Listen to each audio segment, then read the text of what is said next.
시작해요? 예, 소셜 라이브를 지금부터 진행하도록 하겠습니다. 말씀드린 대로 강서구 PC방 살인 사건, 사회적으로 크게 문제가 됐었고, 특히 이제 심신미약에 대한 여러 가지 논란이 있어서 이게 청와대 게시판에는 110만 명이 넘는 분들이 이제 청원을 했다고도 들었는데, 아무튼 뜨거운 이슈였습니다. 그것에 대한 수사 결과가 처음에 경찰이 얘기한 것과 좀 다른 결과가 나와서 이제 그 부분에 대해서 오늘 뉴스도 전해드렸고 또 소셜 라이브도 진행하게 됐는데 이 사건을 취재해온 두 기자가 나와 있습니다. 이상엽 기자, 네. 오랜만이에요. 네, 오랜만이었습니다. 예. CCTV 입수한 기자이기도 하죠. 네, 맞습니다. 예. 동생이 과연 어떤 그 사건 과정에서 역할을 했느냐에 대해서 굉장히 많은 논란이 있었고, 네, 그렇습니다. 처음에 경찰이 아니라고 했다가 계속 문제 제기가 되니까 JTBC 문제 제기도 물론 있었죠. 네, CCTV를 기반으로 한. 결국 이제 다시 그 부분을 좀 들여다봐서 네. 전문가들도 많이 동원됐다고 들었고 그렇습니다. 입장을 바꾼 상황이 됐습니다, 경찰이. 그렇습니다. 이혜원 기자는 오늘 피의자 김성수의 답변을 끌어낸 마이크를 잡은 기자이기도 했죠. 네, 직접 예. 질문을 했습니다.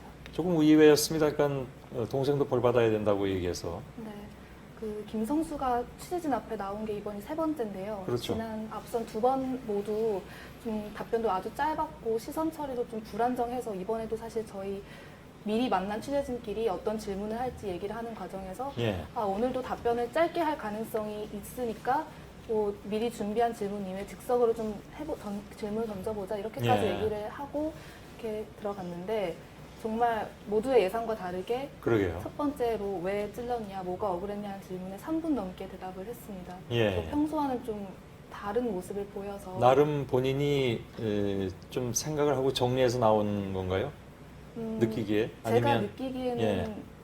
마치 하고 싶었던 말을 하는 그래요? 것 같은 인상을 받았습니다. 예. 근데 지난번까지는 동생과 관련이 없다고 하다가 네. 왜 입장을 바꿨을까요, 생각을?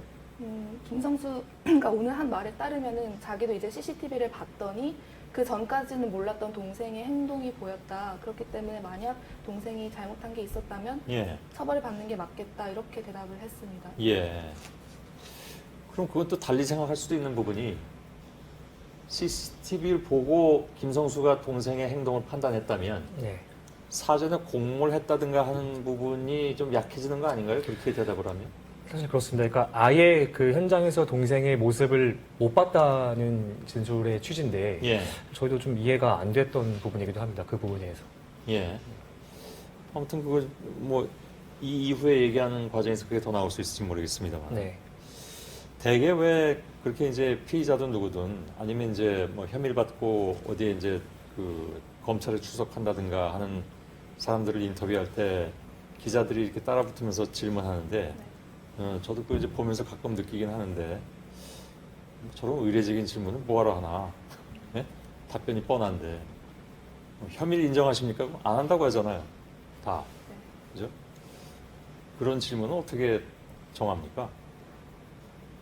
이제 미리 만난 기자들끼리 예. 핵심적인 질문을 같이 이제 머리를 맞대고 생각을 하는데요. 아, 그래요? 그러니까 혐의를 인정하냐는 질문을 하는 이유는 거기서 인정한다 혹은 나 인정하지 않는다라는 게 자체가 어떤 의미가 그 사건에 대해서 얘기를 할 때 의미가 있을 수 있기 때문에 예. 그런 질문은 사실 기본적으로 많이 하는 편이고요. 아, 그럼 그냥 기본적으로 한다? 보통 많이 한다고 예.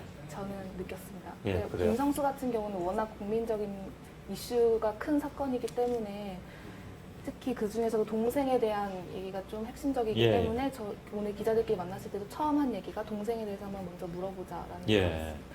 아, 그게 다 이제 서로 그 사전에 네, 근데 나름 연구 끝에 나온 질문이라는 얘기죠. 그걸 제가 너무 폄하했나? 그렇지 않습니다. 뭐가 또 그렇지 않아요. 두 번째 김성수가 모습을 예. 드러냈을 때 그 치료 가면서 정신관장 마치고 양천서 왔을 때는 조금 질문 중에 하나가 좀 인상 깊었던 게 어떤 기자가 범행 전으로 다시 돌아간다면 어떻게 하겠느냐 이런 예. 질문을 했는데 아, 그런 질문도 가능하겠군요. 예, 그런 질문도 좀 약간 고민해서 현장에서 고민해서 하는 것 같아요. 예.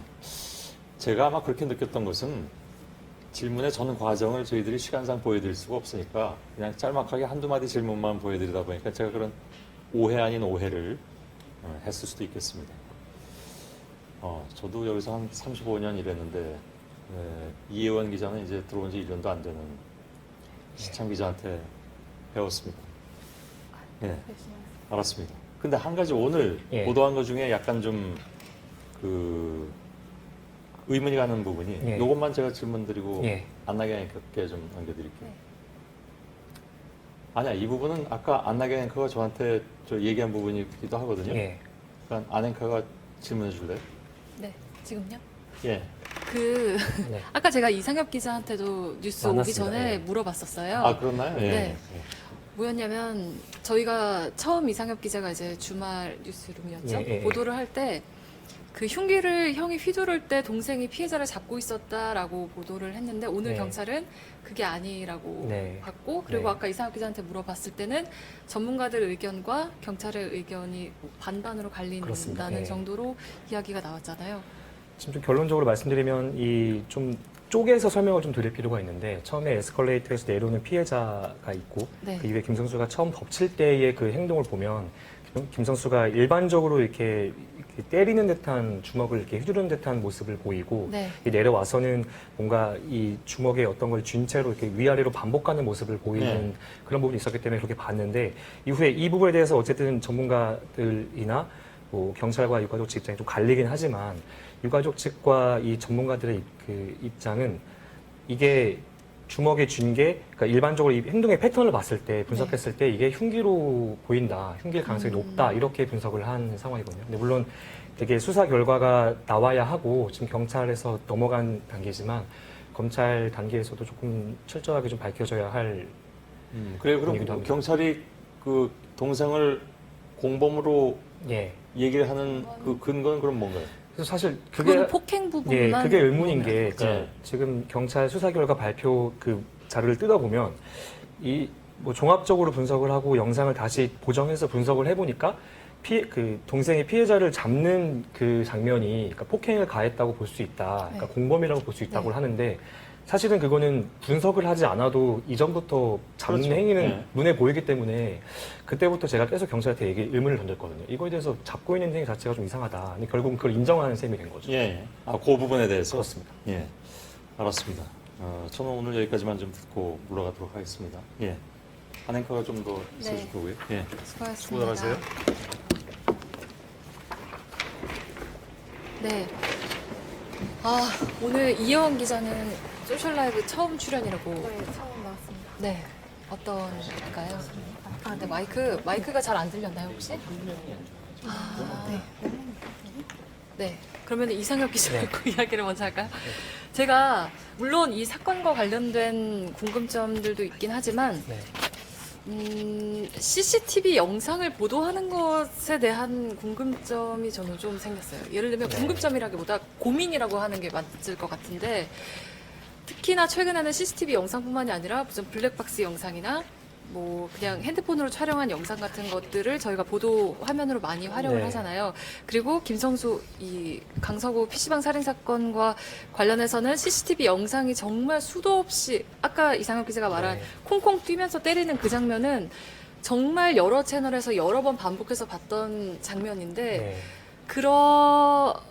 물론 다 블러 처리가 돼 있어요. 네. 흉기를 들었는지도 다 블러 처리를 했고 뭐 당연히 끔찍한 장면들은 흐리게 표현을 하긴 했지만 보면 사실 블러 처리가 돼 있어도 짐작이 가잖아요. 네. 그 행위 자체가 일단 보이니까. 근데 그게 정말 결정적인 보도 자료임에는 틀림이 없지만 왜냐하면 그때의 사실을 보다 객관적이고 결정적으로 보여줄 수 있는 자료이니까. 네.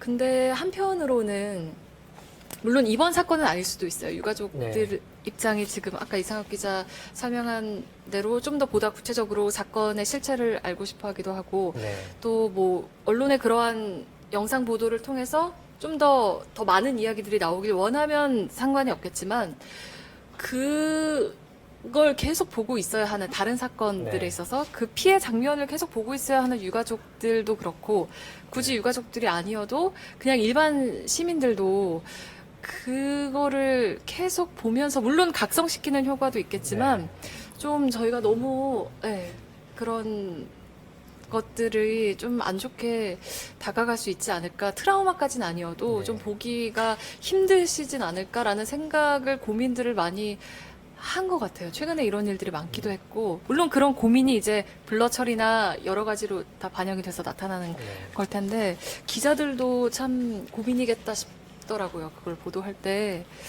제가 회사에서 그 CCTV를 가장 많이 보도하기도 하는데 네. 그러니까 이번 사건도 앵커께서 말씀하신 것처럼 굉장히 좀 잔혹한 부분들이 남아있기 때문에 저도 그런 고민이 좀 많았습니다. 이거를 과연 보도를 해야 하는가에 대한 고민도 들었고, 그리고 그걸 잘 보도하려면 저도 계속 그걸 여러 차례 돌려봐야 됐던 상황이었기 때문에 그걸 또 계속 저 되게 많이 힘들었어요. 원본을 그런 부분 보는 때문에. 거죠? 네, 영상 원본으로 보고 가려지지 않은 것들을 있는 그대로 보면서 되게 많이, 저도 되게 사람이다 보니까 울기도 하고 또 보면서 이거 해야 돼 말아야 돼라는 고민도 많았고 네. 그런 고민들이 많았어요. 그래서 저 이런 것들 때문에 제 가족이나 이런 측근들도 걱정을 많이 했어요. 그러니까요. 좀 잘하라고. 근데 그럼에도 전해야겠다는 생각은 들어서 그래서 네. 결국 보도하게 됐어요. 그건 당연한 것 같아요. 네. 왜냐면은 저희가 이상욱 기자가 보도한 걸로 인해서 새롭게 밝혀진 사실도 있고, 경찰의 네. 그런 입장의 변화가 있기도 했고, 네. 근데 이제 다만 그 방법론적인 부분에 있어서는 좀 많은 생각을 하게 된 것 같아요. 고민이 필요합니다. 네, 그렇죠. 오늘 뭐 여러 가지 자료들을 좀 가져왔는데 어떤 이야기들을 구체적으로 해줄지 이혜원 기자가 설명을 해줄까요? 네. 이 사건이 발생한 지 벌써 이제 한 달이 넘게 지났는데 네. 국민 많은 시청자분들도 계속 관심 있게 지켜보셨던 사건이 오늘 경찰의 수사 결과가 나와서 네. 많은 분들이 좀 결과의 요지는 어떻고 그동안 취재 과정은 어땠고 직접 현장에서 본 그 모습들은 어땠는지 궁금해하실 것 같아서 저희가 취재한 기자로서 말씀드리려고 나왔습니다. 네, 알겠습니다. 저는 여기서 물러가고 두 분이 좀 고생해 주시면 감사하겠습니다. 수고하세요.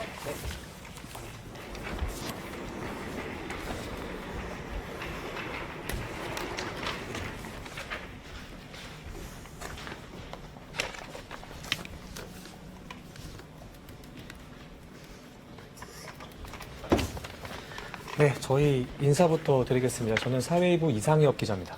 네, 안녕하세요. 저는 사회 2부의 이예원 기자입니다. 네, 저희 둘은 이 사회부 기동팀에 기자들은 이제 취재 라인들이 다 있잖아요. 저희는 영등포 라인에서 취재를 맡고 있고 이 강서구 PC방 살인 사건이 저희 라인 내의 일이기도 합니다. 네, 저는 이상엽 선배랑 같이 영등포 라인에서 일을 하고 있는 기자이고요. 그래서 이 강서구 PC방 사건도 계속 같이 팔로우업을 해왔습니다. 저희가 오늘 리포트로 그리고 출연으로 많은 소식을 좀 전해드렸는데 리포트에서 다루지 못한 내용들 위주로 조금 시청자분들께 좀 전해드리려고 합니다. 어떤 이야기들을 좀 할 수 있을까요? 네, 우선 오늘 경찰 수사 결과가 이미 많은 매체를 통해서 보도가 됐는데 아마 보시면서 좀 아직도 의문이 풀리지 않는 부분들도 있으실 거고 그다음에 뭐 저희가 취재한 내용 중에 리포트로는 담아내지 못한 부분들을 궁금해하실 것 같아요.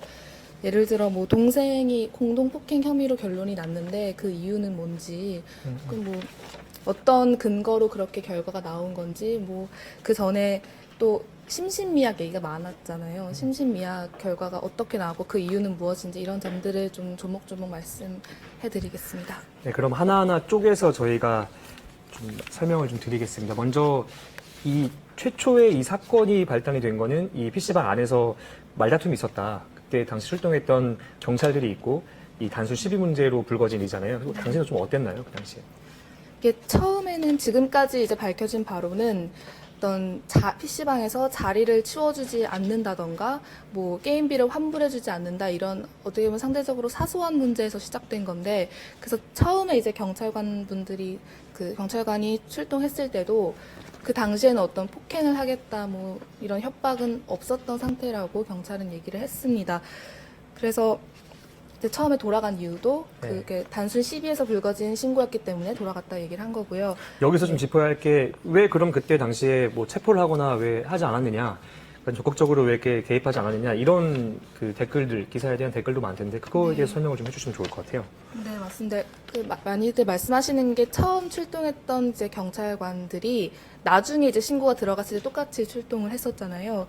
근데 그 경찰관들은 그 현장에 분명히 그 동생도 있었다는 걸 알고 있었고 또 그 시비 과정에서 동생도 어쨌든 현장에 있었다는 걸 알고 있었는데 왜 동생에 대해서 뭐 데려간다던가 잠깐 뭐 따로 격리를 해서 얘기를 해본다던가 이런 과정이 왜 없었느냐 이런 그 의문을 제기해 주신 분들이 많았습니다. 그래서 그 유족분들도 저희와의 인터뷰에서 그러니까 바로 어떤 피의자 신분으로 입거나 아니더라도 참고인 신분으로라도 어쨌든 동생을 한번 데려가 그 현장에서 좀 벗어나게 할 수는 없었느냐 이런 말들이 나오는 이유인 것 같습니다. 이거에 대해서 경찰도 물론 해명은 합니다. 왜냐하면 그 당시에 그 동생이 집에 돌아가기 전에 이미 현장에서 충분한 조사가 이루어졌다. 그렇기 때문에 그 지구대로 굳이 참고인으로 불러서 조사하지 않더라도 이미 현장에서 충분히 조사가 있었다라고 얘기를 하는 거죠. 다만 이런 아쉬움도 좀 있는 것 같습니다. 예를 들어서 그 처음에 형과 동생 그리고 피해자가 시비 문제로 경찰 출동했을 때 이 임의 동행이나 체포를 할 수 없는 상황이라면 좀 이들을 좀 분리해서 한 번쯤 이야기를 들어봤으면 어땠을까. 예를 들어서 형과 동생이 나가고 경찰도 함께 나가는데 나가기 전에 어쨌든 신고를 한 사람이 피해자와 그 김성수의 동생이잖아요. 그러니까 동생이 신고를 하기도 했고 피해자도 신고를 하기도 했고 그러면 형과 동생이 돌아간 뒤에 피해자한테 좀 따로 얘기를 좀 들어봤으면 어땠을까라는 좀 아쉬움이 좀 드는 것 같습니다. 그런 부분들은. 자, 그리고 CCTV. 이 사건 사실 이 영상이 없었으면 드러나지 않았을 수도 있는 것 같은데요. 좀 어떻게 보시나요?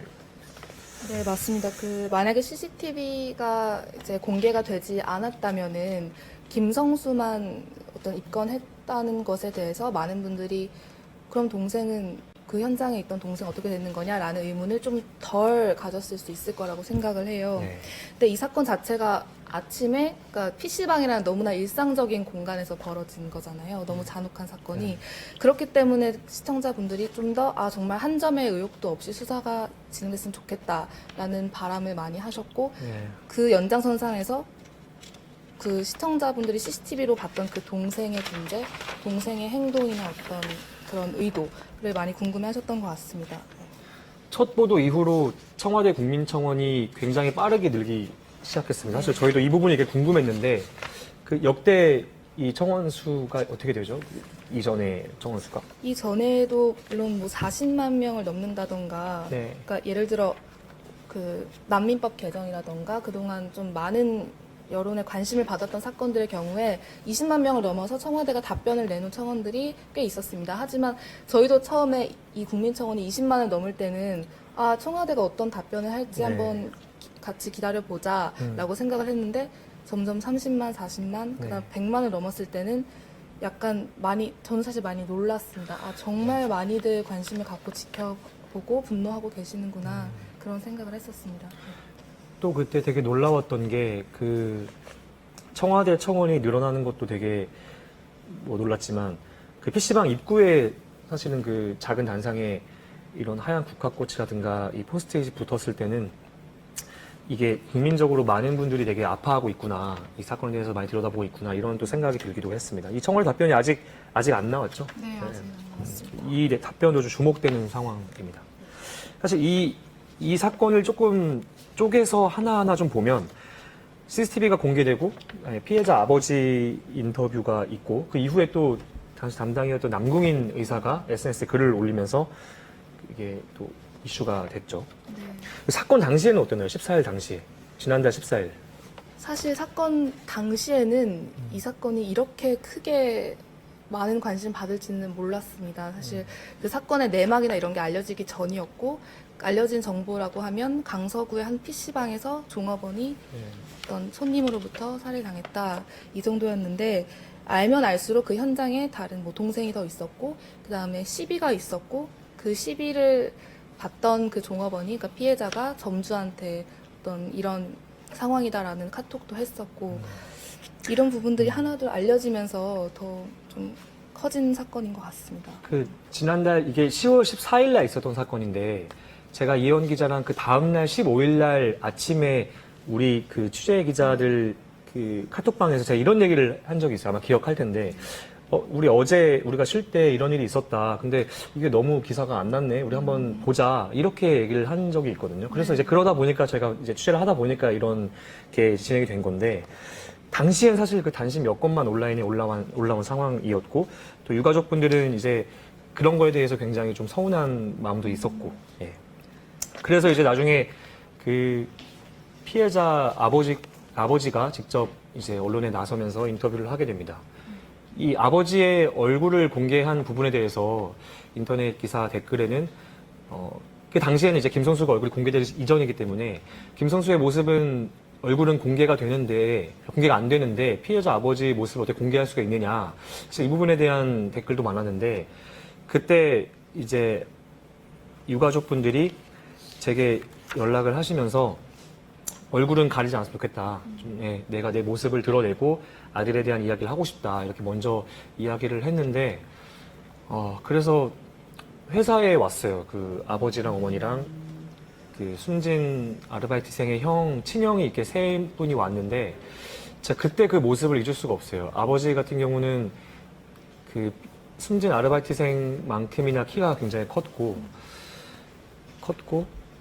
저랑 이렇게 마주보고 얘기할 때도 저를 똑바로 쳐다보지 못하시고 제 아래쪽 가슴 부분을 쳐다보시면서 얘기를 하시면서 굉장히 위축된 모습이었고, 또 어머니 같은 경우는 아버지 옆에서 굉장히 의지한 채로 이렇게 뭔가 불안하게 있으셨고, 친형 같은 경우는 이제 부모님이 너무 힘들어 하니까 그 모습을 지켜야 되고 버텨야 되고 그런 모습을 좀 받았거든요. 그래서 굉장히 마음이 아팠던 그런 상황이었습니다.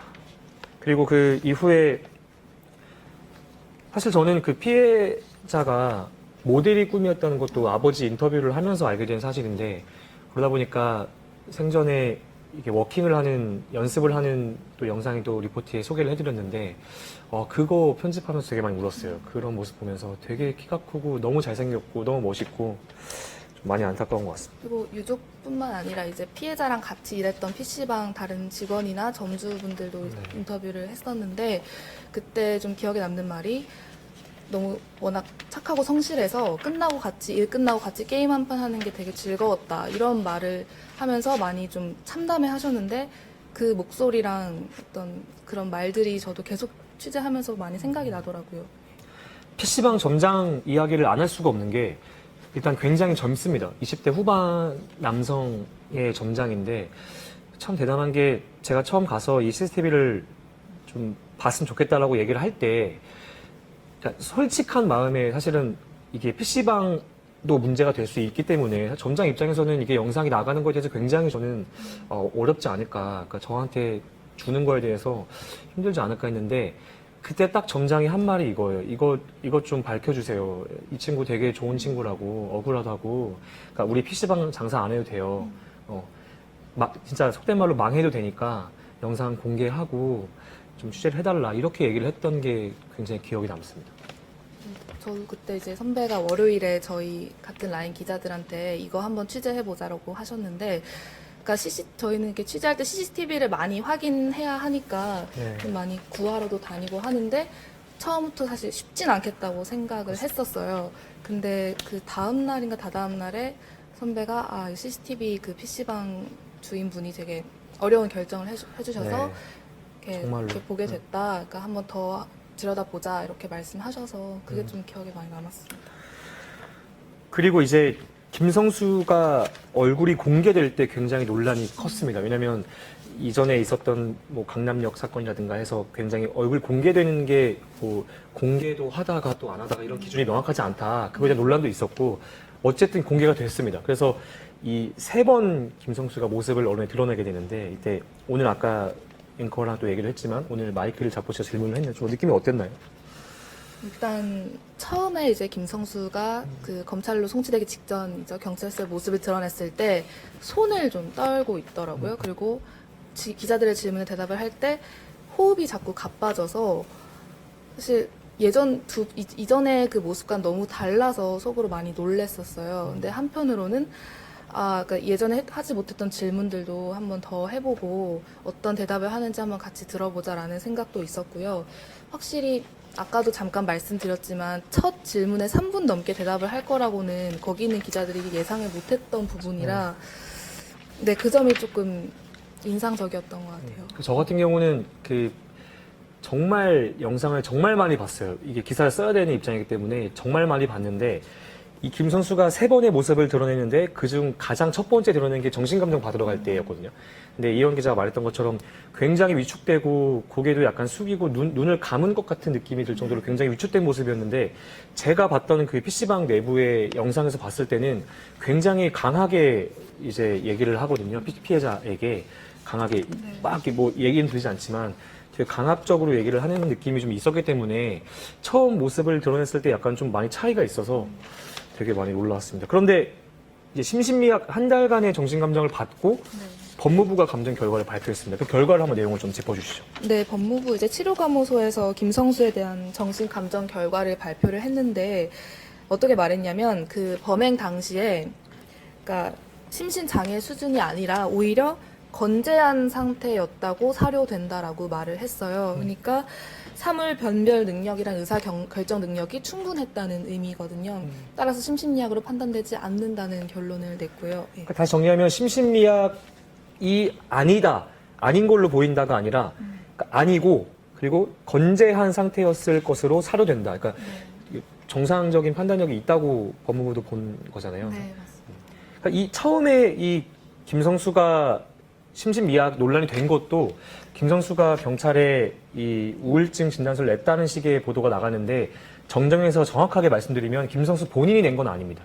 제가 취재해보니까 김성수 가족 측에서 경찰에 제출을 했기 때문에 본인도 나중에 그 기자들에게 얘기할 때도 제가 낸 거 아니에요라고 대답하는 부분도 바로 그런 부분들입니다. 결국은 이 사건 자체가 이 국민청원, 국민적으로 되게 공분이 일으키게 된 이유도 또 심신미약 피의자다. 네.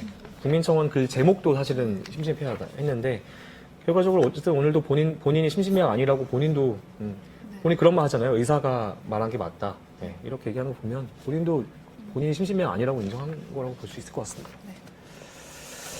거짓말 탐지기 조사 결과를 오늘 박준호 기자 리포트에 조금 네. 말씀을 드렸는데 네. 그 질문 자체에 대해서는 공개가 안 됐는데 저희가 오늘 전해드렸는데 좀 약간 그런 반응도 조금 물론 이게 법적인 효력이 없지만 수사에 참고할 만한 내용이 되는 것 같긴 합니다. 네. 말씀하신 대로 그 동생에 대해서는 거짓말 탐지기 조사를 경찰이 했는데 그 자체가 어쨌든 말씀하신 대로 법적 능력은 없지만 수사에 충분히 참고되는 자료라서 오늘 그 백브리핑 때도 많은 기자들이 관심을 갖고 물어봤는데 정확히 어떤 질문을 했고 어떻게 답했다는 경찰이 밝히지는 않았으나 폭행 여부에 대해서 동생의 답변은 거짓 반응이 나왔다는 것도 좀 참고할 만한 그런 결과인 것 같아요. 그리고 중요한 게 저희가 그 수사 결과 발표에 대해서 좀 리포트에 구체적으로 좀 실어드리지 못한 부분들이 있는데, 그러니까 모든 분들이 궁금할 거예요. 이게 동생이 잡았는데 왜 이게 살인 공범이 아니냐, 어떻게 공범이 아닐 수가 있냐라고 하는데 경찰이 수사 결과에 반영한, 그러니까 그렇게 판단한 이유가 뭐죠? 그러니까 살인죄의 공범으로 볼 수 없다고 판단한 근거가 있잖아요. 어떤 거죠? 일단 핵심적인 거는 이제 흉기를 사용한 시점인데요. 경찰이 본 거는 그러니까 그 피해자를 살해하겠다는 의도가 나타나는 게 흉기를 꺼내들여서 찔렸던 그 과정인데 그때는 동생이 형을 말렸다고 본 겁니다. 또 목격자들의 진술도 이와 부합한다고 경찰은 설명을 했고요. 다만 폭행에 있어서 공동 폭행이 인정되는 거는 그러니까 살인의 의도가 드러나기 전, 그러니까 흉기를 꺼내기 전에는 김성수의 어떤 피해자에 대한 폭행을 용이하게 한 정황이 충분히 있었다. 예를 들어 허리를 뒤에서 잡는다던가 적극적으로 말리지 않는다던가 이런 부분들 때문에 동생에 대해서 경찰은 공동 폭행 결론을 내렸습니다. 그러니까 좀 정리해서 다시 말씀드리면 어쨌든 그 흉기가 나온 시점을 특정할 수 없다. 그렇기 때문에 동생이 피해자를 붙잡고 있을 때 흉기로 보이지 않는다. 주먹으로 추정된다. 이게 가장 주요했던 거잖아요, 사실은. 이후에 이 유가족 측이 오늘 오후 늦게 입장을 냈습니다. 어떻게 냈죠? 네, 오늘 그 경찰의 수사 결과 발표에 대한 반박으로 입장을 냈습니다. 네, 일단 먼저 그 오늘 많은 분들이 좀 그 관심 가지실 것 같은 게 경찰 그 결과에서 그러니까 김성수가 오늘 아침에 모습을 드러냈을 때 이런 말을 했었어요. 시비가 붙어서 화가 났고 억울했는데 그 이유 중에 하나가 이제 뭐 그 숨진 피해자가 뭐 우리 아빠가 경찰관인데 너 뭐 날 죽이지 못하면 뭐 아무것도 못한다 이런 말을 했다고 해서 많이들 분노하셨는데 실제로 그 말을 했는지는 경찰에서 이제 확인은 안 됐던 걸로 파악이 되고요. 다만 그 피해자 아버지분이 경찰은 아니신데 실제로 경찰은 아니고 다른 직업을 갖고 계신데 뭐 그 말을 직접 했는지는 모르는 거지만 네 이런 그러니까 김성수가 네. 오늘 진술한 부분에 대해서 경찰도 예상하지 못했던 네네. 거고 그 부분이 사실이 아니고 확인을 해야 되는 부분이기 때문에 그 부분을 좀 명확하게 좀 앞으로 밝혀내야 할 자료이긴 합니다. 자, 이제 우리가 마무리하기 전에 이제 유저들의 생각을 알아보는 시간 댓글 읽는 기자 코너로 넘어가겠습니다.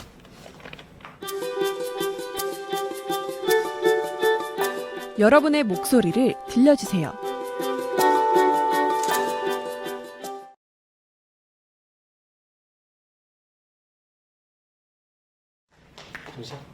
거꾸로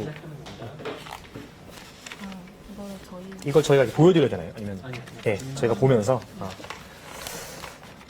자 한번 뽑아볼까요? 어떤 기자 처음 질문 유튜브에 근나 씨 근나. 네, 근나 씨 닉네임 근나 씨입니다. 기자가 CCTV 구할 때 PC방에서 바로 구한 건가요? 아니면 경찰에서 구한 건가요?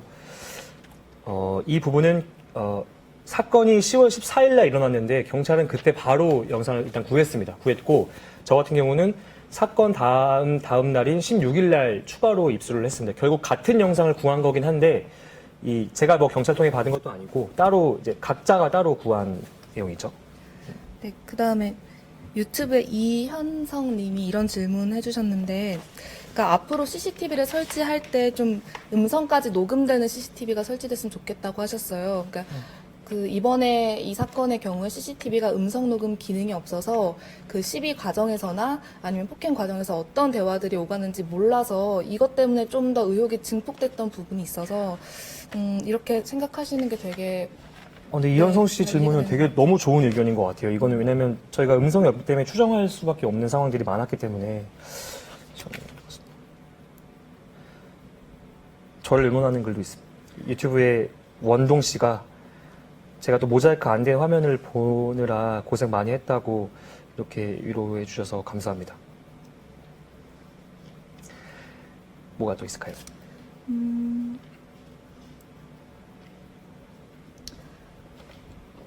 네, 이것도 유튜브에 염승덕 님이 질문해 주셨는데, 그러니까 이번 보도는 김성수 얼굴이 공개됐는데 그 기준이 뭐냐라고 하셨는데요. 그 경찰의 신상공개위원회가 이거를 결정을 하는데 지금 몇 가지 기준이 있습니다. 그 범행이 좀 중대하고 그 피의자가 그 범행을 했다고 인정할 만한 충분한 근거가 있고 또 뭐 재범 방지 효과나 이런 국민 여론이나 여러 가지를 고려해서 결정을 하게 되는데 그래서 이게 또 그 내부 기준이라 완전히 공개된 부분은 아니에요. 다만 이번 PC방 사건의 경우에 김성수는 본인이 범행을 인정했고 그다음에 너무나 뚜렷한 증거들이 있어서 경찰이 그렇게 공개한 게 아닌가 생각하고 있습니다.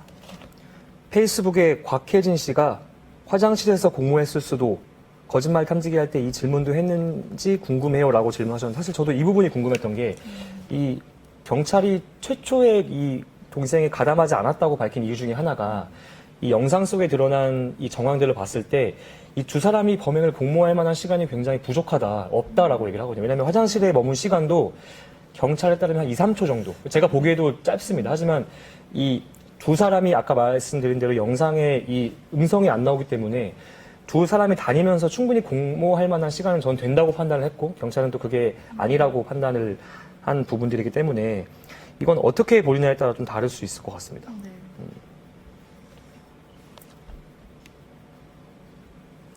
그 되게 이상엽 선배를 응원하는 댓글이 되게 많네요. 저희를 이렇게 많이 응원해 주시는데 사실 네. 저희가 이 사건 자체가 지금 응원해 주시는 분들을 포함한 국민적인 어떤 관심이 있었기 때문에 저희가 조금 더 신중하게 좀 전해드리고자 취재를 더 많이 한 거고 스미스 H, 그러니까 유튜브의 스미스 분이 질문입니다. 공동폭행이라도 결과적으로 둘이 있는 상황에서 피해자가 사망한 거라면 그냥 공범이 성립되는 게 아닌가요? 그러니까 공범이 성립된 건 맞습니다. 그렇죠? 아까 경찰이 설명한 네, 부분. 폭행에 대한 공범은 성립이 됐습니다. 네. 다만 이제 살인에 대한 공범의 경우에는 그 살인의 의도가 드러난 순간, 그러니까 흉기로 찌를 때 네. 동생의 혐의가 입증이 안 됐다고 이제 경찰은 본 거고요. 그러니까 이 부분은 그겁니다. 그러니까 동생이 과연 형이 흉기를 가지고 있었느냐를 알았는지, 그러니까 알았다고 한다면 사실 더 이제 그 이상의 혐의를 적용할 수가 있는 건데, 동생은 이제 형이 흉기를 가지고 오는 걸 몰랐다 이렇게 일관되게 진술하고 있고, 또 흉기를 꺼낸 시점을 경찰이 특정할 수 없는 부분도 이 공범이 성립되는 부분에 대해서 굉장히 좀 예민한 문제인 것 같습니다. 앞으로 검찰 수사 결과에서 좀 드러나야 할 부분들이기도 합니다. 되게 많네요. 페이스북에 응원해 주신 분들은 거의 다 응원 질문 이게 나눠서 해주셨구나. 비슷한 질문이긴 한데요. 페이스북에 김미주님께서 영상이 계속 생각이 날 텐데 어떻게 감정을 추스리셨냐요? 라고 질문을 네. 해주셨어요. 그 최초 보도를 저희가 이제 이상엽 선배가 하셨고, 그 다음에 이제 저를 포함한 다른 기자들이 계속 후속 취재를 해서 보도를 했었는데, 그때 그 이상엽 선배가 저한테 했던 말이, 그러니까 저희는 당연히 CCTV를 봐야 하지만, 물론 다 마땅히 봐야 하지만, 좀 마음에 좀 준비를 하고 좀 신중하게 그렇게 취재를 해보자라고 말씀을 네. 하셨거든요. 그리고 이게 그 좀 원본 영상이 생각이 나는 게, 그러니까 잔혹한 영상을 보는 게 힘든 걸 수도 있는데, 그거 말고 더 힘든 게 뭐냐면 이 영상 자체에서 이 억울한 죽음이 있는 거잖아요. 근데 이 억울한 죽음을 계속 유가족 입장에서 생각을 하게 되는 거예요. 근데 사실 기자들은 그렇게 하면 안 되잖아요. 그러니까 제 감정을 좀 절제를 해야 되는 부분들이 있고, 그러니까 보도를 하면서 그 사실과 사실이 아닌 것들을 구분하면서 제가 가야 되는데, 이게 너무 막 제가 막 울면서 보고 하다 보니까 유가족 입장을 듣고 또 그걸 객관적으로 봐야 되기 때문에 그게 좀 어려웠던 것 같습니다. 잔인한 것도 잔인한 거지만 그런 부분들이 좀 힘들었던 것 같아요. 유튜브 쪽 질문 좀 다시 볼까요? 네. 네, 마지막 하나만 더 하겠습니다. 저희 첫 번째 질문 다시 한번, 아까 저희가 설명드린 건데, 이거 네. 계속 아까 댓글 확인하셨다고. 네. 엑스데이비 유튜브의 엑스데이미님. 네. 그 김성수가 화가 난 이유를 피해자의 발언 때문이라고 했는데, 피해자가 우리 아빠가 경찰이다, 나를 죽이기 전에는 넌 아무것도 아니다 라는 말에 격분을 했다고 하는데, 그렇게 말한 게 이제 사실이냐 되게 많이 궁금하셨을 것 같아요. 저희도 실제로 이 말을 했는지는 확인이 안 되고 있고, 네. 경찰에서도 이 부분에 대해서는 이제 경찰에서 확인도 안 된 상황인데요.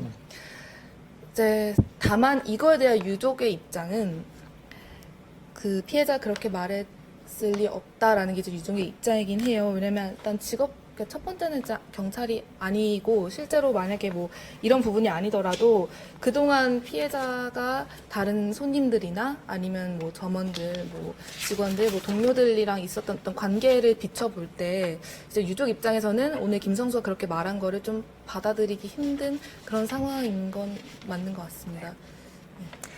저희가 조금 두서없이 말씀을 드렸는데, 좀 마무리를 하자면, 그, 지난달 10월 14일 날 사건이 처음 발생했고, 제가 10월 17일 날 처음 이 CCTV와 함께 보도를 했습니다. 그 당시에 그 보도를 하기 직전에 너무나 확인해야 될 것들이 많았기 때문에 직접 제가 수사를 하고 있는 강서경찰서를 찾아서 이 수사 전담팀과 직접 되게 오랫동안 이야기를 했습니다. 이 보도 전에, 최초 보도 전에. 근데 경찰들이 저한테 한 얘기가, 그러니까 경찰들이 잘못됐다고 얘기를 하는 게 아닙니다. 그들이 저한테 한 얘기가, 기자님, 근데 이렇게 잔혹하고 잔인한 사건을 보도할 필요가 있을까?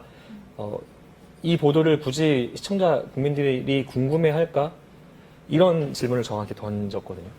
근데 맞습니다. 맞는데 저도 그런 고민을 되게 많이 했어요. 이게 영상을 계속 틀어보고 분석할 때도, 이거 내가 보도하면 피해자가 한 번 더 죽는 건 아닐까.